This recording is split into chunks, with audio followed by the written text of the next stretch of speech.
ഞാൻ ഇന്നൊരു കാര്യം ചോദിക്കട്ടെ, എപ്പോഴും അവളുടെ വിഷമം എന്താന്ന് പറയട്ടെ, എത്ര മാർക്ക് 100 കിട്ടിയാലും 100 കിട്ടിയ ഹാപ്പിയാണ്, 99 കിട്ടുമ്പോഴും ചെറിയ ചെറിയ കുഞ്ഞു കുഞ്ഞു മിസ്റ്റേക്സ് വരുമ്പോഴും നമ്മൾ വിചാരിക്കാത്ത കാര്യമാണ് അവളുടെ വിഷമം. അവളുടെ വിഷമം എന്ന് വെച്ച് കഴിഞ്ഞാൽ അച്ഛന് സങ്കടാവും, അച്ഛന് സങ്കടാവും. അച്ഛൻ കുട്ടിയാ എന്താ ചക്കര അങ്ങനെ, ഇത് അച്ഛനത് തൊട്ടടുത്തിരിക്കുന്നു. അച്ഛൻ വഴക്കൊന്നും പറയല, പക്ഷെ അച്ഛന് ഫുള്ള് ഹാപ്പി ആവണം. അതാണോ എന്താ എന്റെ കാരണം?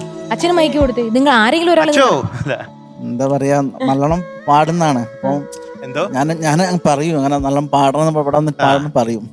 അപ്പൊ പാടി തെറ്റിപ്പോയാല് സങ്കടാണ്.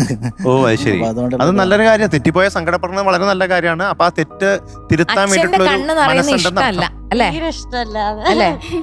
അച്ഛൻ ഇങ്ങനെ എന്താ ഇത്ര സോപ്പിട്ട് ഇങ്ങനെ വെച്ചേക്കണത്, എന്ത് ഇഷ്ടമുള്ള എല്ലാം പറയുമ്പോഴേ വാങ്ങിച്ചു കൊടുത്ത് അങ്ങനെ ചക്കരയാക്കി വെച്ചേക്കും അല്ലേ? അതല്ലേ സത്യം? ആണോ? അപ്പൊ ഒരു കാര്യം ചെയ്താൽ മതി, അച്ഛനെ വിഷമിപ്പിക്കാതിരിക്കാനായിട്ട് പാട്ട് കുറച്ചും കൂടി ശ്രദ്ധിച്ചാൽ 100 out of 100 കിട്ടും. ഓക്കെ.